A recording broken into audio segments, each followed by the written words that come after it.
Hey, how you doing, everybody? Good to see everybody there. Um, Today I'm gonna talk about something. I hope it comes out, which is to say, some people believe this. Some people believe that. I think I've done things like this before. But what I want to talk about is how people believe these crazy, wacko things in life, and what the nature of reality is, and all that. I've been talking about that a lot.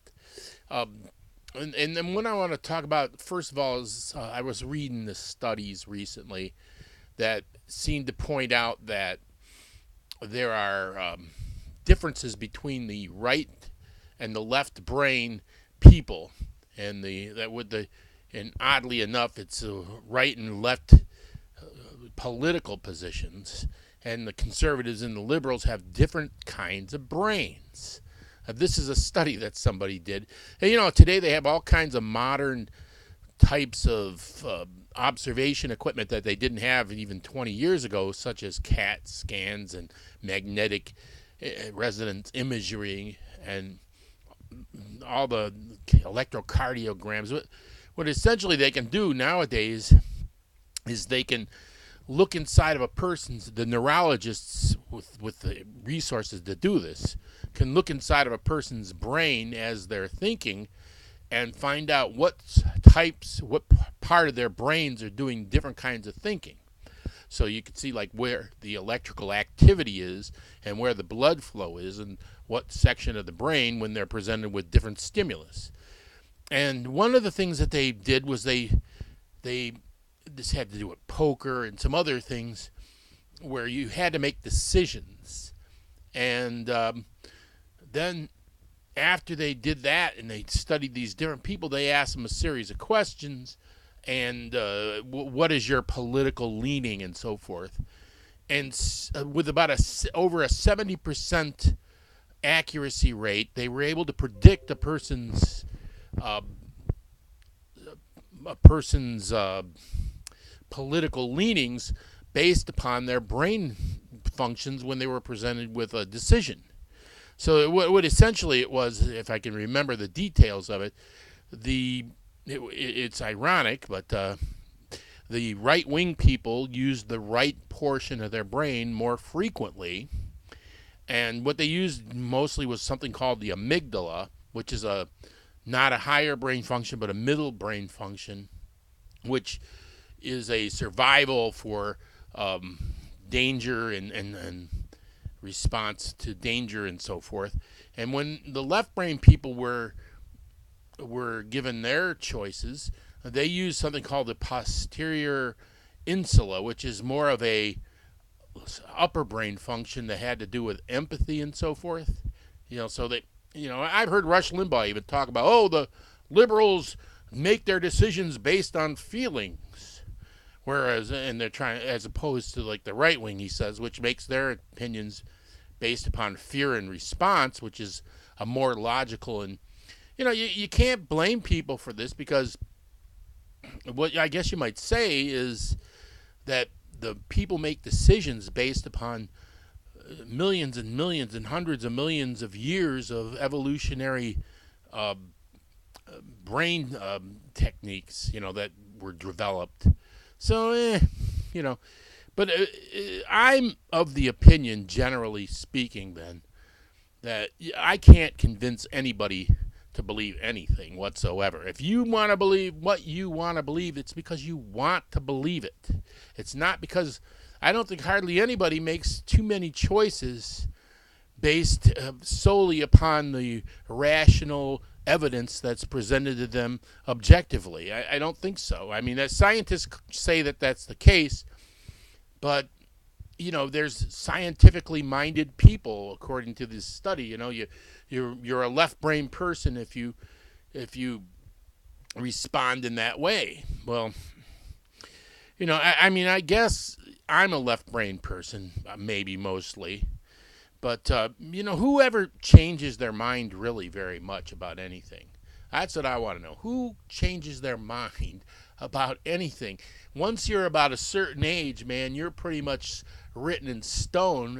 I guess as you develop and you get older, and when you're a little kid and you follow maybe what you're taught as a child, and maybe there's a period when you're like a late teenager where you may have a change of heart or change of emotional decision. But let's say when you get to be about 40 years old, man, almost nobody ever changes their mind about anything. And no matter how much evidence is presented to you directly, you're just going to be stuck in your ways. And I'm not going to convince anybody of anything either.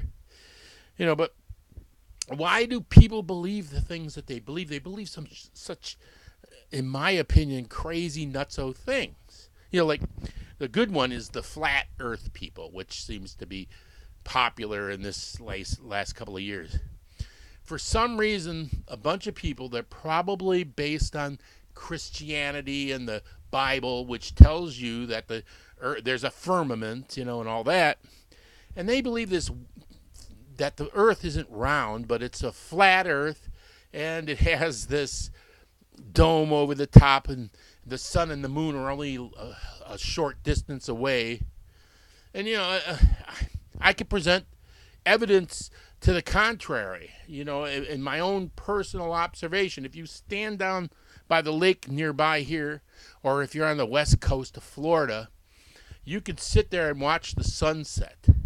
And the sun sets down below the horizon. So it's up here, and then you watch it go down, down, down. It's halfway, and then it goes all the way down below the horizon.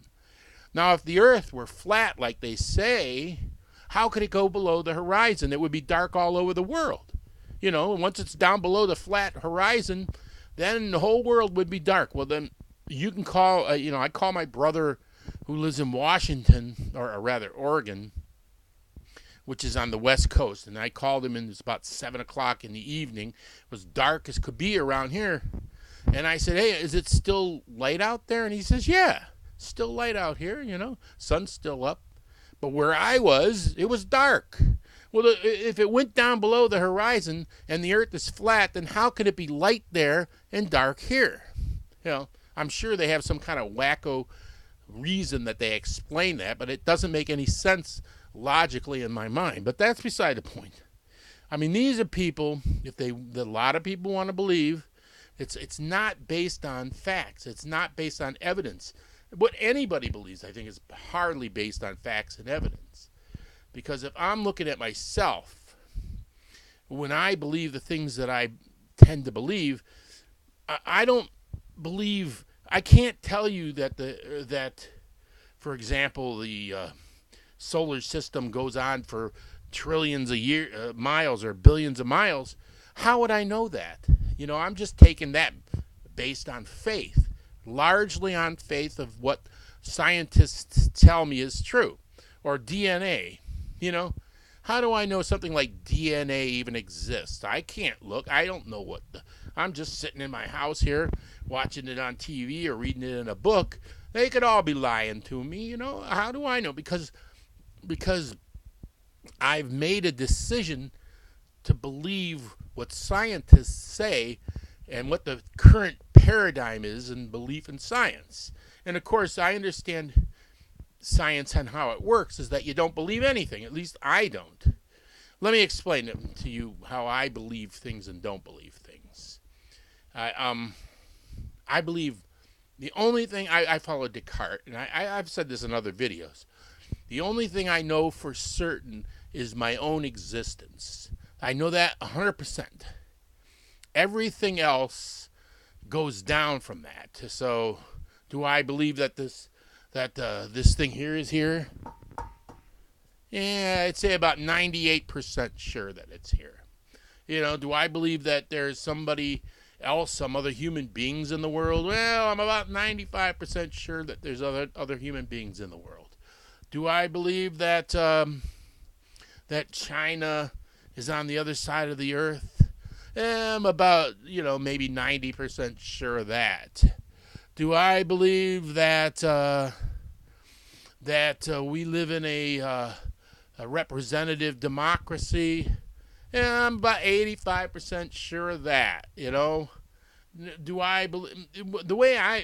When I say I believe something, It's not like some other people who say they believe something. It's like an on-off switch. It's either they believe it or they don't believe it, and there's nothing else in between. With me, if I say I believe something, it's like my judgment is that it's 75% probable or better, and that means I believe it. Now, if it's like something like 60% probable or 65% probable, then I guess I would say I sort of believe it. And if it's like below 50% probable by my judgment of all possible evidence to my senses, if it's below 50%, then I say, I don't believe that. But if, I could be proven wrong. That's the thing about my way of thinking. If somebody comes up and shows me, I'm sure of something, and I've gone through this in my life, where I was pretty sure something was true, and later on somebody showed me evidence that proved I was wrong, well, I had to change my opinion. I said, oh, well, I guess that may be true. So people believe wacko things, and they really believe it. But I think it has to do with the group that you're in as much as anything else. How I already explained this might have to do with how your brain works, but it also has to do with your tribe, as they say nowadays. So like a lot of people are like Christians, and they believe things like the earth is only 6,000 years old, or that evolution is just a fantasy, it's wrong, or that I heard this just the other day, some guy was telling me the other day, he doesn't believe that the United States ever landed on the moon. Now, that's kind of like in the same area as the earth is flat. How is it possible that so many people were involved in a gigantic conspiracy to fool everybody in the world? In Russia, I asked him, why would they fake something like that? And he said, oh, we wanted to prove to Russia we were going to win the Cold War and we were better than them. Well, I think Russia was looking. I think Russia had some evidence themselves that we landed on the moon. They could see it in their telescopes. But, we talk about that. People also say things like global climate change is a communist plot. See, this is sort of in the same area. Now, this is a complicated one, because I think the people that they're really attracting in that are the same people that believe the earth is flat and that evolution isn't real. But the people who are pushing this concept, they don't believe it themselves, a lot of them. They believe that that global climate change is real, but they don't care. But they're pushing the concept that it's a giant hoax, so that they could continue to reap the benefits of the oil industry and the coal industry. There's a lot of them. It's politics. There's some people who say, oh, we're destroying the environment, but we don't care. We don't like the environment. We're just interested in money. And we're going to get all these people who believe that the earth is flat and that evolution is a hoax, and we're going to get them to believe this is a communist plot.